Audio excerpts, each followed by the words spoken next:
Hey everyone, this is Doug Hennick, Product Manager for the Helius product line, and this is What's New for Helius PFA 2017. Advanced materials are becoming more and more prominent in multiple industries due to their high strength to weight ratio and their high stiffness to weight ratio. So for this release, we've really been focusing on two materials, and that is plastics and composites. And as we begin to push the envelope of structural performance with these materials, typically we also start to increase the cost of the materials. That means that simulation is going to become very important so that we don't enter into costly design cycles. This specific release, the 2017 release, has really been focused on two materials. The first of those being plastics, which include unfilled materials as well as fiber reinforced plastics, and also composites. So these are continuous fiber composite materials. These can be UD, they can be woven laminate materials as well. And we've been interested in focusing on mechanical simulation of these two materials. That is, initiating and propagating material nonlinearity and failure. So let's take a look at what we've been doing for simulating plastic materials. Helius PFA allows users to map data from an Autodesk mold flow simulation to structural FEA. The data includes manufacturing data such as fiber orientations, residual strains, and material properties. You can then map that data to your structural mesh, such as ANSYS and Abacus, to be included in your structural finite element simulation.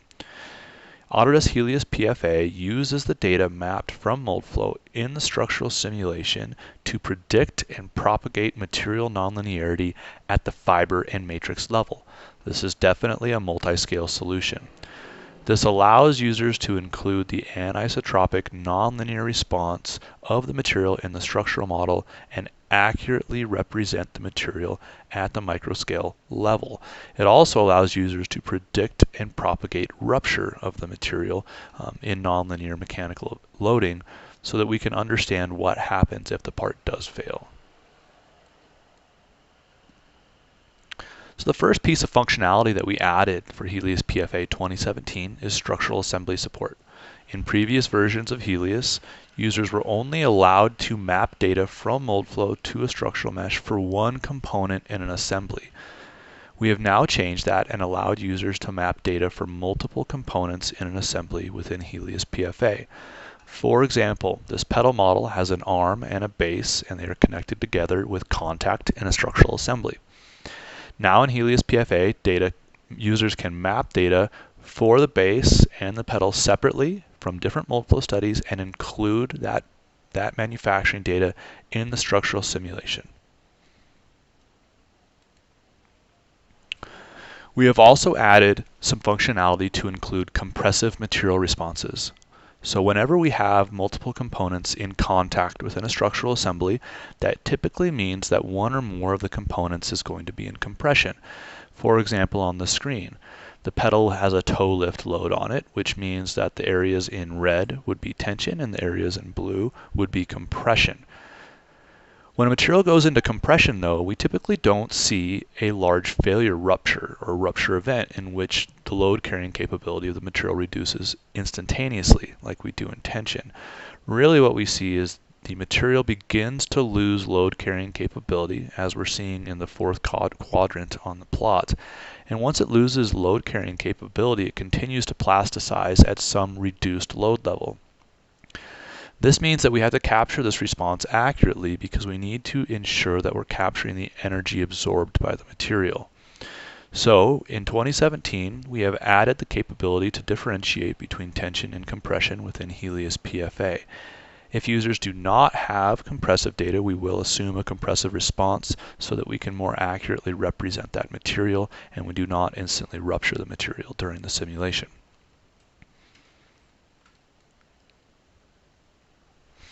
We have also added some functionality for weld line strength prediction. Within Helius PFA, we can now map 3D weld surface data from Moldflow to the structural simulation.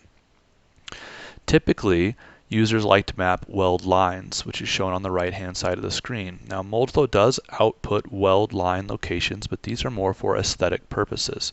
What we're really after are the 3D weld surface locations after they have formed and moved due to the packing phase. And that's what Helius PFA maps. So you can now run a mold flow simulation and map the 3D weld surface locations after movement to the structural mesh so that we can accurately capture where those weld surfaces have moved to. In addition to allowing the mapping of the 3D weld surface, we have also developed a weld line strength prediction formulation within Helius PFA. This prediction and the mathematical model is shown on the bottom of the screen. It is a long equation. The strength prediction is a function of the temperature history and the pressure history and the flow front meeting angle of every single point in the weld surface. So Helius will survey all of the points in the 3D weld surface, look at the history from the molding simulation, and come up with a strength reduction factor for that material. What we're showing on the screen is a comparison between experimental results and simulated results using Helius PFA. We've done this with no weld lines. So this is a single gated dog bone, and that's shown with the black dash line for experimental and then the blue solid line for simulation. And we've also completed this for a model with a weld line. So this is what we call a double gated dog bone, which has been injection molded from each side, and a weld line has been induced in the middle of the model. The load carrying capability is significantly reduced.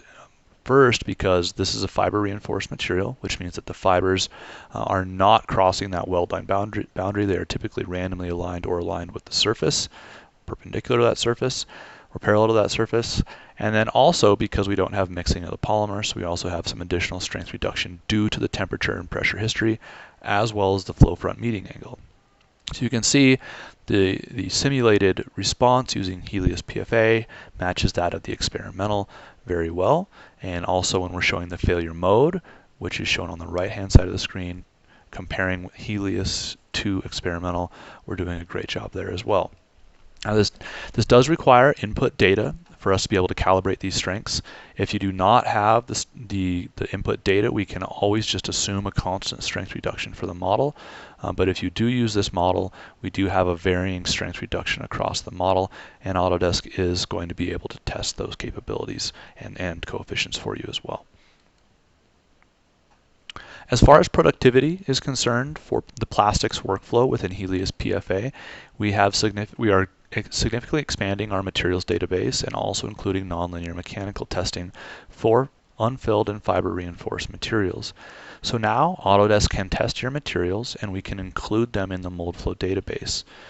What that means is the users can run the mold flow simulation and all of the nonlinear mechanical data will automatically be transferred over to Autodesk Helius PFA.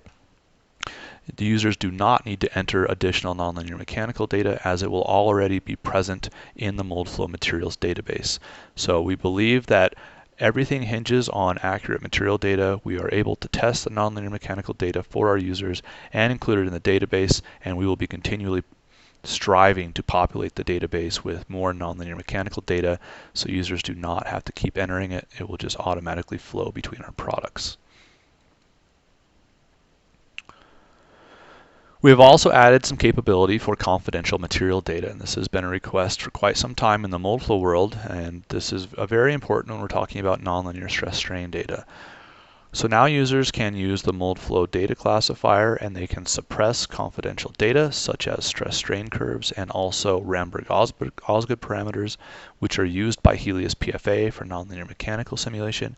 If those data fields are set as confidential, the data will not be displayed to the user. It will have a confidential field written over it, and there will be no information written to the solver. So the information will stay confidential from the users for as long as the material is in the database.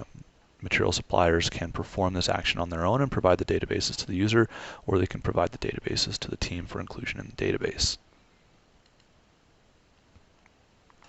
The final piece of technology that we've added to Helius PFA for the 2017 release is a mesh-sensitive failure model. Now, this is really important when we start talking about failure of fiber-reinforced plastics specifically.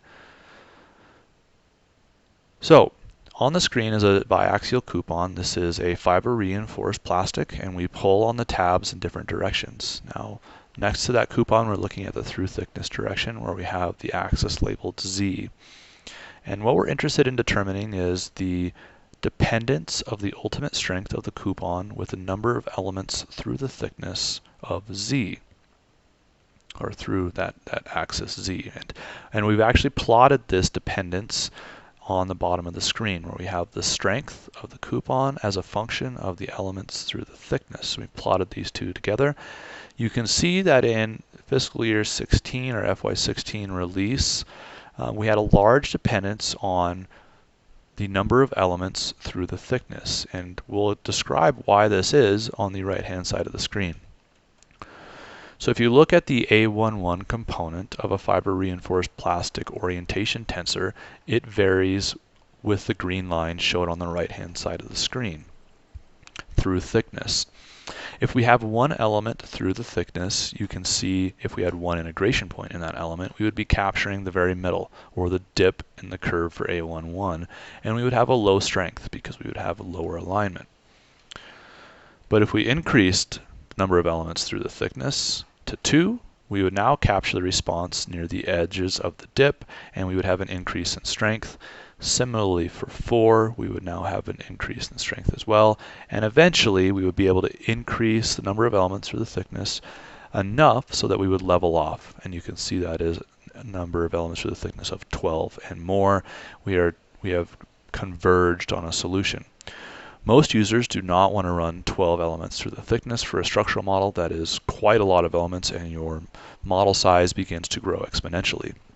So what we've done in Helius PFA is added the capability to survey the fiber orientation tensor as a function of elements through the thickness or orientation. And so now we can actually take that into account when we're predicting rupture and propagation of rupture. And now in FY17, as you can see in the blue curve, we have a much less dependence on the number of elements through the thickness, and you can see that we converge on an acceptable solution much quicker. Somewhere around 4 elements through the thickness would suffice in this case. So now let's take a look at what functionality we've added for composites workflows. Again, Helius PFA is an add-on to Abacus and ANSYS for structural simulation of composite materials as well as plastic materials. And for composites, we've added some new functionality specifically for continuous fiber composites. The first of that is support now for Autodesk Nastran. So Autodesk Nastran can now leverage Helius PFA in the background to predict initiation and propagation of failure for continuous fiber composite materials. The workflows for including Helius PFA with Nastran are shown on the screen. You can now export a model with FEMAP. You can add the new cards to the Nastran deck, run it in the Nastran solver, and then post-process in FEMAP. Similarly, you can do that with Autodesk workflows such as the Nastran editor. And on the right-hand side of the screen, we are showing a damage plot of a continuous fiber composite laminate. As loading increases, you can see damage spread from the whole edge and continue, and then we have some ultimate failure propagating from the whole edge as well. We've also added some new capabilities for woven material models in the background of Helius PFA. So the first thing that we've done is increased the efficiency of our micromechanics models. Now we're able to simulate 4, 5, and 8 harness satin materials on the fly within Helius PFA, which means that characterizing and utilizing woven materials with Helius PFA is now even easier due to these efficiency improvements. And we've also included nonlinear shear behavior for woven composites. Woven composites have a very large dependency in nonlinear shear. We see a lot of nonlinearity, and we've now included that behavior for woven composites as well. So that's what's new for Autodesk Helius PFA 2017. I hope that you all try the software and ask us any questions and feedback. Thank you.